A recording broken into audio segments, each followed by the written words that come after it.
My fellow Americans, a moment we have all been waiting for.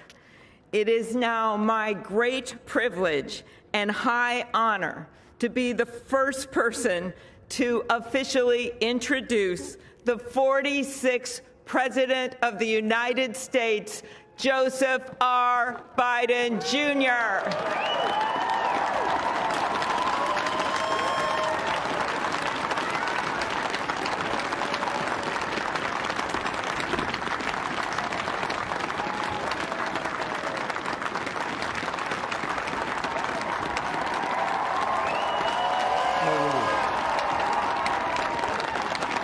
Chief Justice Roberts, Vice President Harris, Speaker Pelosi, Leader Schumer, Leader McConnell, Vice President Pence, and my distinguished guests, my fellow Americans. This is America's day. This is democracy's day, a day of history and hope, of renewal and resolve. Through a crucible for the ages, America has been tested anew, and America has risen to the challenge. Today, we celebrate the triumph not of a candidate, but of a cause, the cause of democracy. The people, the will of the people, has been heard, and the will of the people has been heeded. We've learned again that democracy is precious. Democracy is fragile. And at this hour, my friends, democracy has prevailed. So now, on this hallowed ground where just a few days ago, violence sought to shake the Capitol's very foundation, we come together as one nation, under God, indivisible, to carry out the peaceful transfer of power as we have for more than 2 centuries. As we look ahead in our uniquely American way, restless, bold, optimistic, and set our sights on the nation we know we can be and we must be. I thank my predecessors of both parties for their presence here today. I thank them from the bottom of my heart.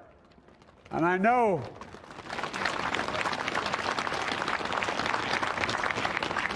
the resilience of our Constitution and the strength of our nation, as does President Carter, who I spoke with last night, who cannot be with us today, but whom we salute for his lifetime in service. I've just taken the sacred oath each of those patriots have taken, the oath first sworn by George Washington. But the American story depends not on any one of us, not on some of us, but on all of us, on we, the people, who seek a more perfect union. This is a great nation. We are good people. And over the centuries, through storm and strife, in peace and in war, we've come so far. But we still have far to go. We'll press forward with speed and urgency, for we have much to do in this winter of peril and significant possibilities. Much to repair, much to restore, much to heal, much to build, and much to gain. Few people in our nation's history have been more challenged or found a time more challenging or difficult than the time we're in now. Once-in-a-century virus that silently stalks the country has taken as many lives in 1 year as America lost in all of World War II. Millions of jobs have been lost. Hundreds of thousands of businesses closed. A cry for racial justice, some 400 years in the making, moves us. The dream of justice for all will be deferred no longer. A cry for survival comes from the planet itself, a cry that can't be any more desperate or any more clear. And now, a rise of political extremism, white supremacy, domestic terrorism that we must confront and we will defeat. To overcome these challenges, to restore the soul and secure the future of America, requires so much more than words. It requires the most elusive of all things in a democracy: unity. Unity.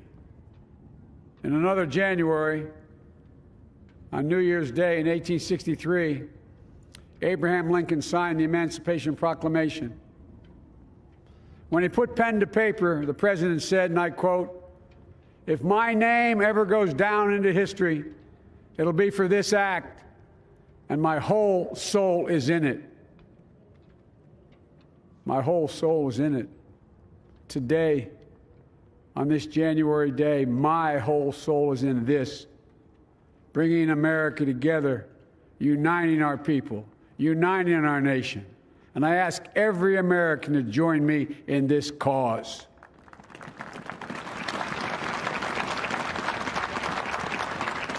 Uniting to fight the foes we face: anger, resentment and hatred, extremism, lawlessness, violence, disease, joblessness, and hopelessness.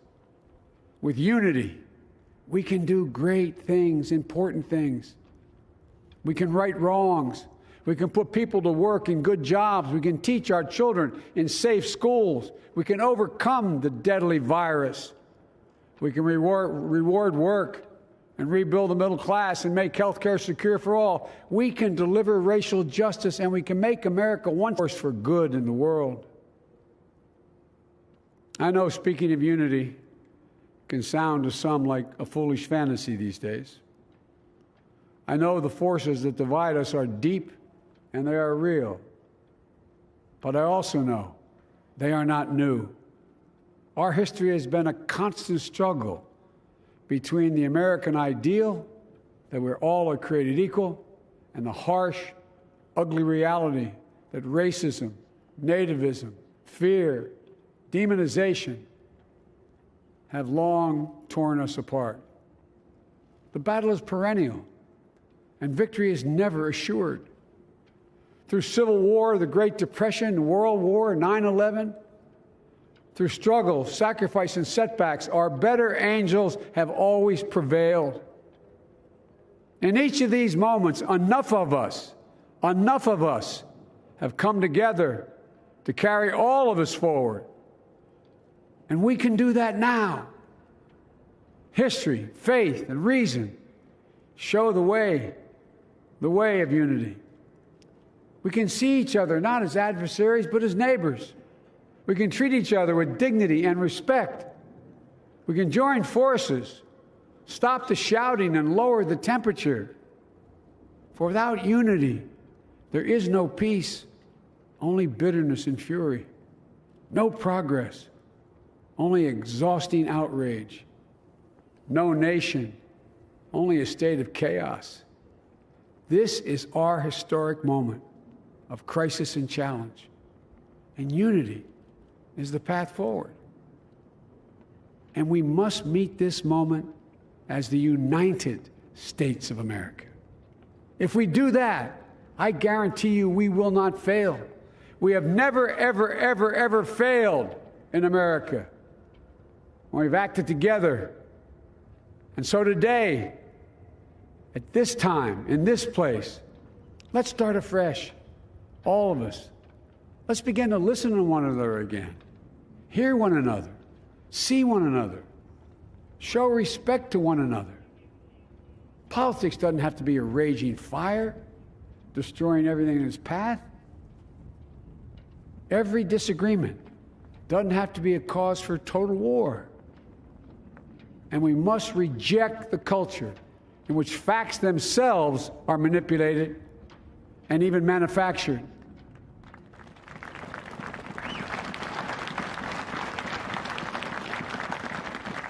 My fellow Americans, we have to be different than this. America has to be better than this. And I believe America is so much better than this. Just look around. Here we stand in the shadow of the Capitol Dome, as was mentioned earlier, completed amid the Civil War, when the Union itself was literally hanging in the balance. Yet we endured. We prevailed. Here we stand, looking out on the great mall where Dr. King spoke of his dream. Here we stand where 108 years ago, at another inaugural, thousands of protesters tried to block brave women marching for the right to vote. And today, we mark the swearing in of the first woman in American history elected to national office, Vice President Kamala Harris. Don't tell me things can't change. Here we stand across the Potomac from Arlington Cemetery, where heroes who gave the last full measure of devotion rest in eternal peace.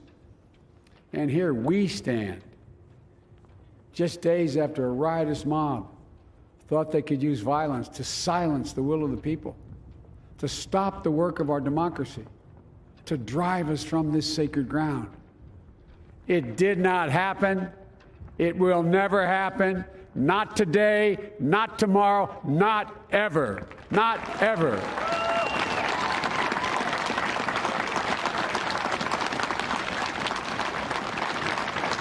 To all those who supported our campaign, I'm humbled by the faith you've placed in us.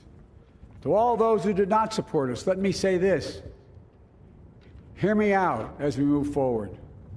Take a measure of me and my heart. And if you still disagree, so be it. That's democracy. That's America. The right to dissent peaceably within the guardrails of our republic is perhaps this nation's greatest strength. Yet hear me clearly. Disagreement must not lead to disunion. And I pledge this to you. I will be a president for all Americans. All Americans. And I promise you, I will fight as hard for those who did not support me as for those who did.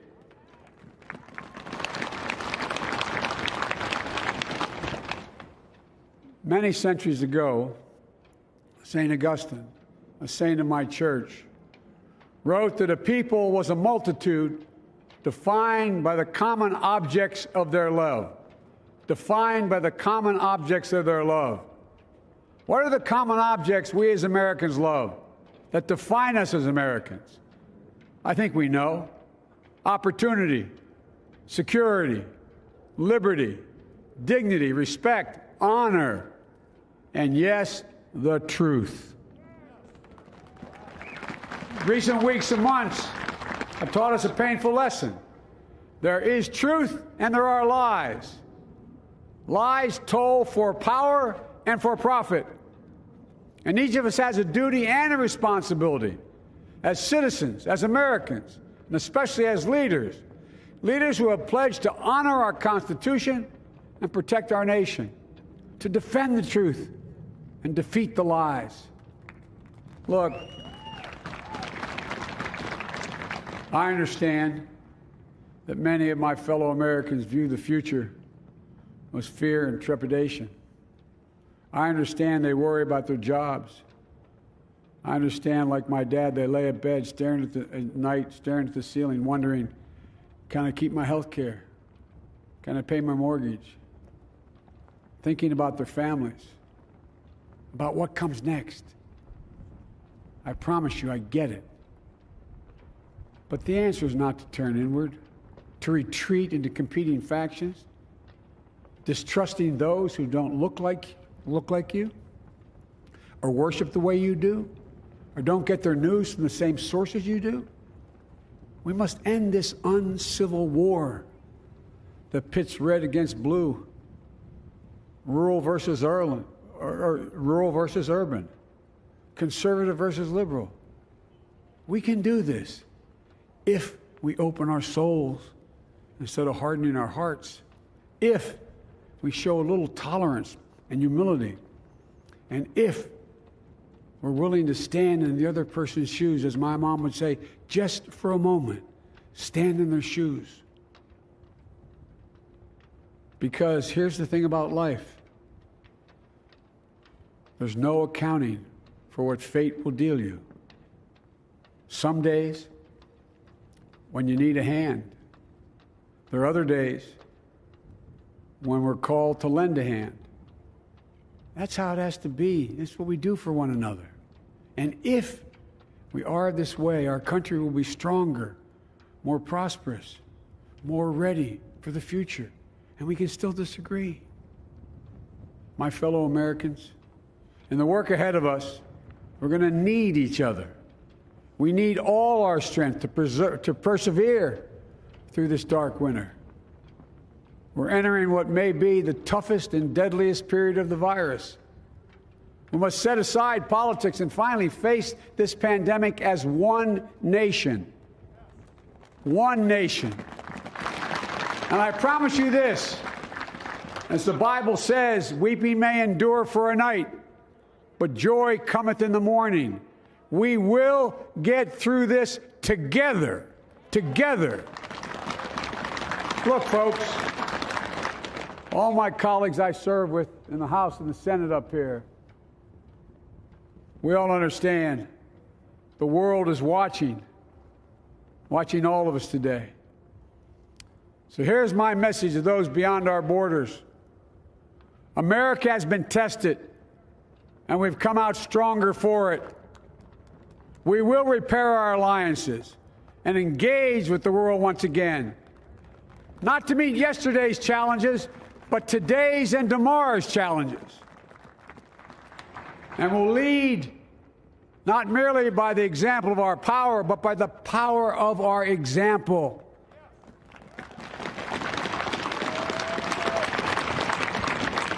We'll be a strong and trusted partner for peace, progress, and security.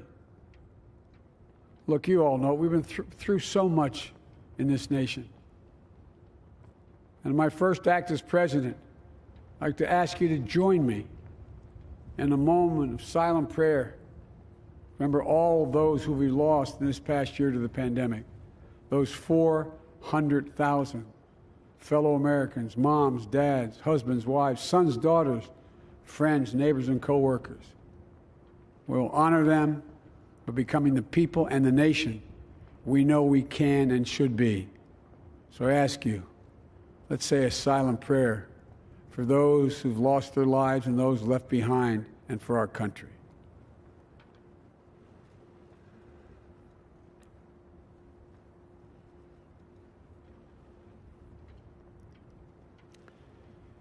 Amen.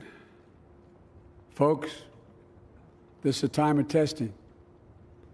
We face an attack on our democracy and on truth, a raging virus, growing inequity, the sting of systemic racism, a climate in crisis, America's role in the world.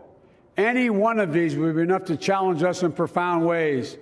But the fact is, we face them all at once, presenting this nation with one of the gravest responsibilities we've had. Now we're going to be tested. Are we going to step up, all of us?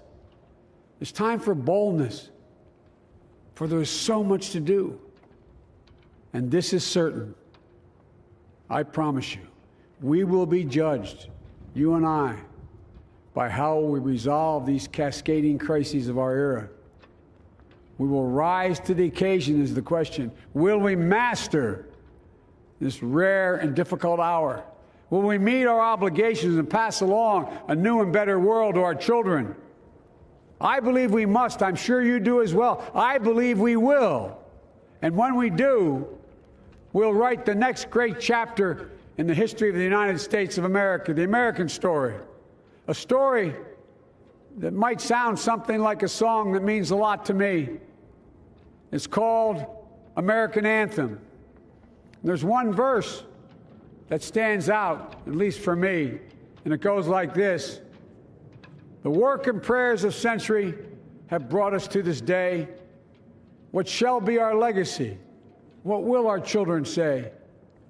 Let me know in my heart when my days are through. America, America, I gave my best to you. Let's us add our own work and prayers to the unfolding story of our great nation. If we do this, then when our days are through, our children and our children's children will say of us, they gave their best, they did their duty, they healed a broken land. My fellow Americans, I close the day where I began, with the sacred oath. Before God and all of you, I give you my word. I will always level with you. I will defend the Constitution. I'll defend our democracy. I'll defend America. And I'll give all of you, keep everything I do in your service, thinking not of power, but of possibilities, not of personal interest, but the public good. And together, we shall write an American story of hope, not fear, of unity, not division, of light, not darkness, a story of decency and dignity, love and healing, greatness and goodness.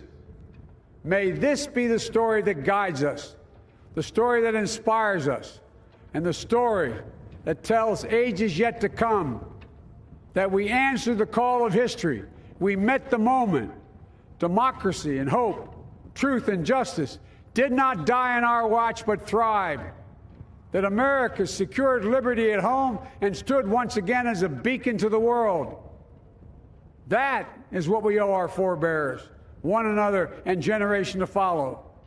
So, with purpose and resolve, we turn to those tasks of our time, sustained by faith, driven by conviction, and devoted to one another and the country we love with all our hearts.